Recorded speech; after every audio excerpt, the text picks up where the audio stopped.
All right, so this is a reading to my grandmother of Ernest Hemingway's A Clean, Well-Lighted Place. It was late, and everyone had left the cafe except an old man who sat in the shadow the leaves of the tree made against the electric light. In the daytime, the street was dusty, but at night the dew settled the dust, and the old man liked to sit late because he was deaf. Now at night it was quiet, and he felt the difference. The two waiters inside the cafe knew that the old man was a little drunk, and while he was a good client, they knew that if he became too drunk, he would leave without paying. So they kept watch on him. "Last week he tried to commit suicide," one waiter said. "Why?" "He was in despair." "What about?" "Nothing." "How do you know it was nothing?" "He has plenty of money."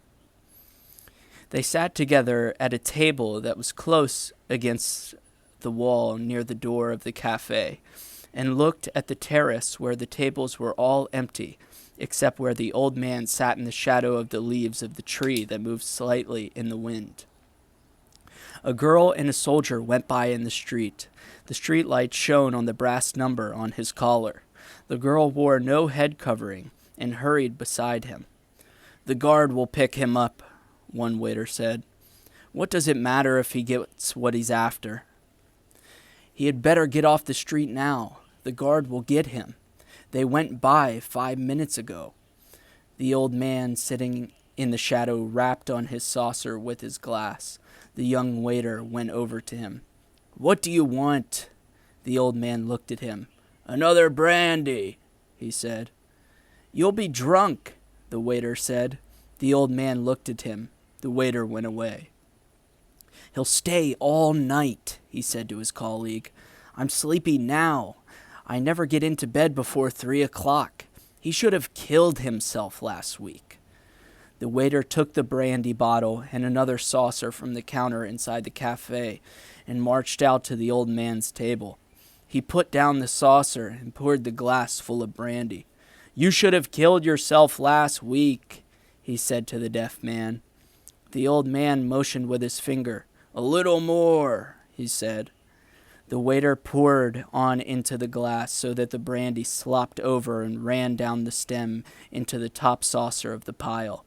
"Thank you," the old man said. The waiter took the bottle back inside the cafe. He sat down at the table with his colleague again. "He's drunk now," he said. "He's drunk every night." "What did he want to kill himself for?" "How should I know?" "How did he do it?" "He hung himself with a rope."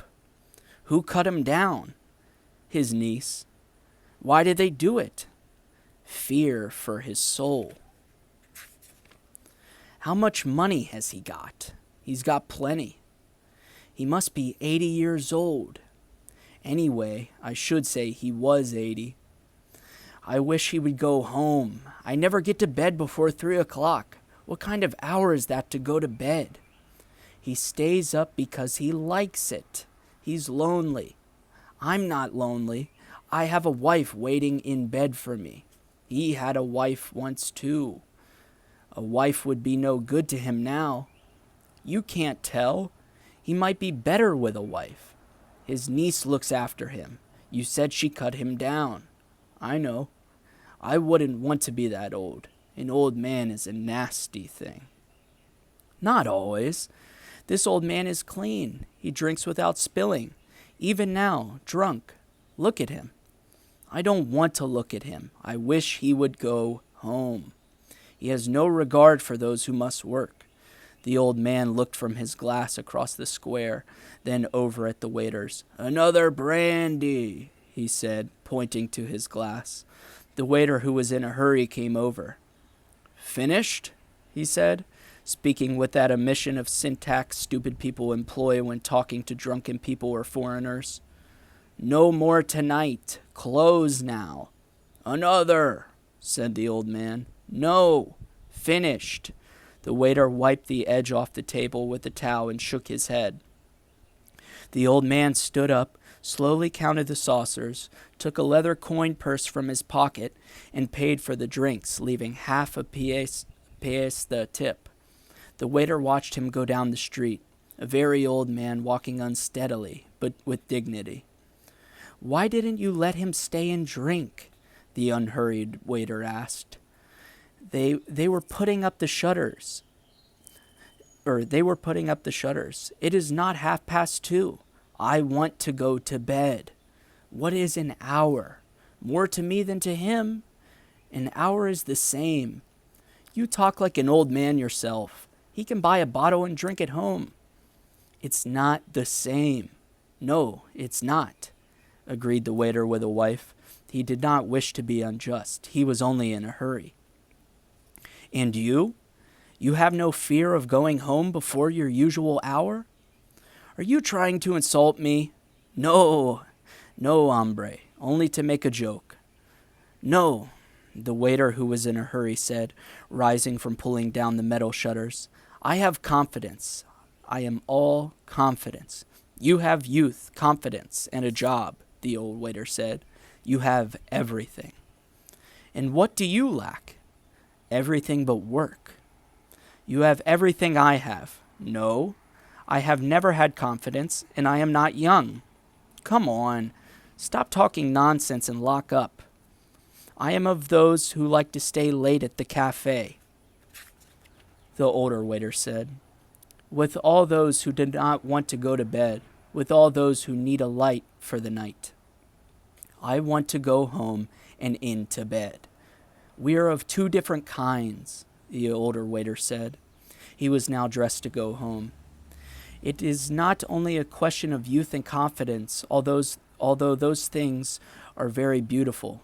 Each night I am reluctant to close up because there may be someone who needs the cafe. Hombre, there are bodegas open all night long." "You do not understand. This is a clean and pleasant cafe. It is well lighted. The light is very good, and also, now, there are shadows of the leaves." "Good night," said the young waiter. "Good night," the other said. Turning off the electric light, he continued the conversation with himself. "It is the light, of course, but it is necessary that the place be clean and pleasant. You do not want music. Certainly you do not want music. Nor can you stand before a bar with dignity, although that is all that is provided for these hours." What did he fear? It was not fear or dread. It was a nothing that he knew too well. It was all a nothing, and a man was a nothing too. It was only that in light was all it needed, in a certain cleanness and order. Some lived in it and never felt it, but he knew it all was nada, ye pues nada, ye nada, ye pues nada. Our nada, who art in nada, nada be thy name, thy kingdom nada, thy will be nada, in nada as it is in nada. Give us this nada, our daily nada, and nada us our nada, as we nada our nadas, and nada us not into nada, but deliver us from nada, pues nada. Hail nothing, full of nothing, nothing is with thee. He smiled and stood before a bar with a shining steam pressure coffee machine. "What's yours?" asked the barman. "Nada." "Otro loco mas?" said the barman and turned away. "A little cup," said the waiter. The barman poured it for him. "The light is very bright and pleasant, but the bar is unpolished," the waiter said. The barman looked at him but did not answer. It was too late at night for conversation. "You want another copita?" the barman asked. "No, thank you," said the waiter and went out. He disliked bars and bodegas. A clean, well-lighted cafe was a very different thing. Now, without thinking further, he would go home to his room. He would lie in bed, and finally, with daylight, he would go to sleep. After all, he said to himself, it is probably only insomnia. Many must have it. So that was Hemingway's. This is a collection of short stories by Hemingway, but a clean, well-lighted place. So, thank you. This is Betty signing off.